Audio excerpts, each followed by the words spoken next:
They will now come in before day 2, hopefully at 10 o'clock. Some will get there even a little bit before that. You start, the second they come in, you're working. In our office, like our staff, if you're here on a training day, everybody's in the training room at 9:30, 9:45, the day of day 2 training. And this is so everybody is going to, just make sure everybody's going here. This is just to make sure that when they come in, the purpose of them coming in is so we can build connections with them.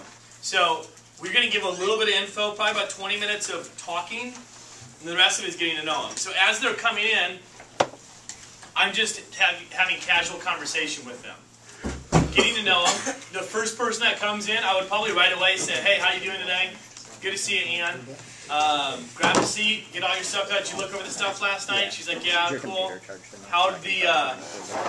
How'd your names list go? Great? Awesome. Don't tell me the number yet, because I want to wait to see for the countdown. But if you said great, I'd be like, awesome. Are you ready with your 60-second autobiography? And usually they're like, yep, okay, cool. Let me have it.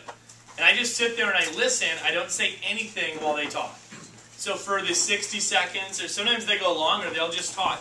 And they will share some amazing stuff with you that you're like, wow. And I bet you a lot of people don't know those things about them. So they'll share things from their childhood, from all sorts of stuff, why they're working. They'll share horrible things with you. And all you're doing is listening. You're just simply listening, sitting back, saying, okay, and you're taking it all in. And then you can ask them questions when they're done. When they're done talking, I would say, great, what else? Anytime they pause, it's like, what else? And they'll tell you more. And then it's like, what else? And they'll tell you more. And then once they're done, they might be like, yeah, that's it. Great. Thank you so much for telling me that stuff.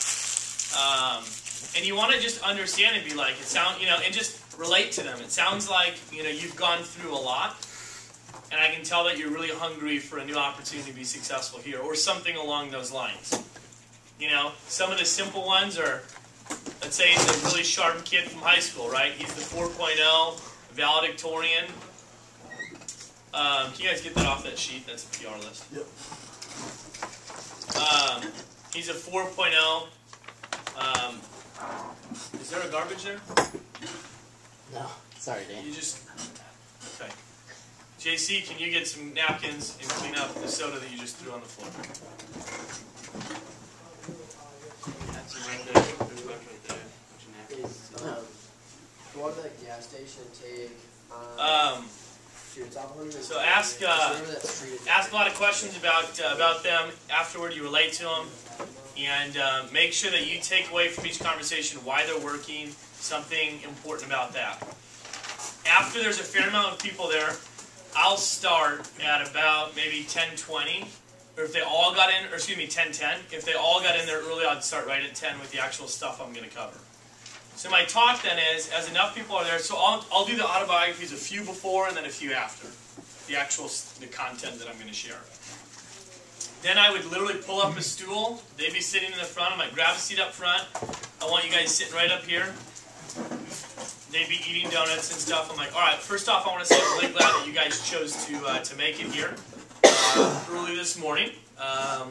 I'm really excited again about what you guys are going to be doing here. I just want you to know too, a lot of the stuff I'm going to share with you this morning, we are going to cover in training. I just want you to have a head start on some of this stuff, and I want to go a little more in depth with you guys this morning before everybody else gets here as well.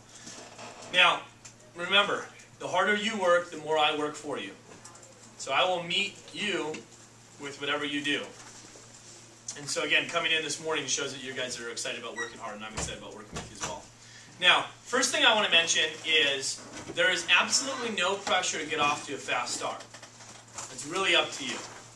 So I haven't explained the fast start contest to you guys yet, but there's a contest for you. It's based on how hard you work or how much you do your first 10 days. Okay? Now, I do know that a couple of you guys have some other stuff going on in your schedule. A lot of you guys have a wide open schedule, which is awesome. But some of you guys have other stuff going on. I don't want you sitting in training feeling overwhelmed. Okay, by this contest that's like, oh my gosh, I want to rip it up. Because I know people have felt that way in the past. So the purpose of Fast Start is it's a contest for you to take advantage of if you can. Now, there's a bunch of different prizes, and everybody should win something. All right? So if you have a lot of stuff going on, then that's okay. Just do what you can around that. Does it make sense? And they're like, okay, great. But if you want to have a huge fast start, I'm going to give you some tips this morning on how to do that. All right? And even if you don't have a lot of time, these tips will still help you maximize the time that you do have. All right? Now, a couple tips for you guys. These are tips I give to all my top guys. If you ask any of the top people in the office, they'll all know these things here. The first thing is weekends are super important. So you want to get off to a fast start your first weekend, and you want to finish your fast start strong, which is next weekend. Why do you think the weekends would be so important? And then they share all the reasons, and you fill in the blanks. You're like, yeah, weekends are great because most people get paid Fridays. It's easier to get husband and wives together. Your schedule lots of times is wide open, and people are in better moods than the weekend. So that's the time that you guys should be booking up a lot of demos. And guys, from working hard in your first 10 days, one thing I want you to understand, one thing that comes from that is a lot of advancement opportunities. One thing that I look for in management candidates, are leaders and people that take advantage of opportunities that they have in front of them. Now, there's two really big differences. This is important for you guys to remember throughout training, all 3 days. There's two big differences between average reps and top performers. All right, I'm going to share these with you guys this morning. I want you to remember these. The first thing between average reps and champ reps is that top reps book tons of demos. They just do more demos. So in other words, they're harder workers than the average reps are. All right? Now, would you guys agree that when you do more demos, there's more room for success, right? If you shoot the ball more in basketball, there's more room, for success in that. There's also a lot more room for failure, right? And you're going to have some failure at this job, and that's totally fine. But the more that you attempt, the more the room there is for the success as well.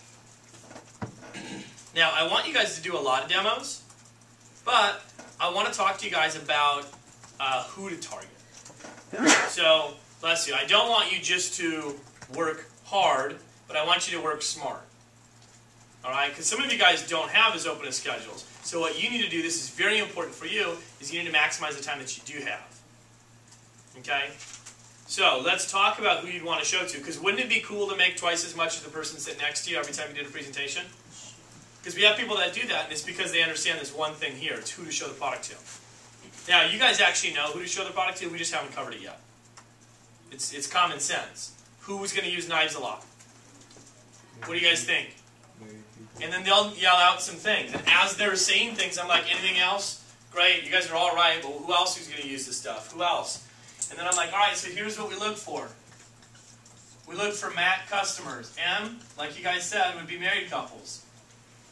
Why are married couples better to show to than single people? Dual income. Okay, sure, dual income. Cook. They cook more. That's the main thing. One thing you guys will notice about Cutco, and we're going to talk about this later, it's not cheap. But if somebody has a need for something, will they spend the money on it? Absolutely. We're not cheap, but we at least are affordable. That's really important. And if you show it to married couples, they have a need for it more often than single people do. Do some single people cook a lot? Absolutely. But is it safe to say that more married people do? You bet. So we want to put the product in front of people who actually are going to use it the most, which would be married people. Now the second thing is age. We want to look for somebody that's average age. Basically, that's 30 plus. Why do we want to show the people over 30? Let's say, what's the difference between somebody who's 35 and 25? Why would a 35-year-old probably be better than a 25-year-old? Cook more. Steady. Yeah, probably all those things right there. Maybe more stable in their career, which income as well, you'd said, and then also they're going to cook more. They have families. People that are 25 and married, lots of times they're just getting started, right? Their families are just kind of getting started. People that are 35, they're in the thick of their cooking years. People are going to cook more around that time. All right? So it's better to show to somebody who's married and is over 30 than somebody who's just married and 20 or who's 35 and single. Would you guys agree with that? Two things there? Yeah. The last thing, we're going to talk a lot about this today.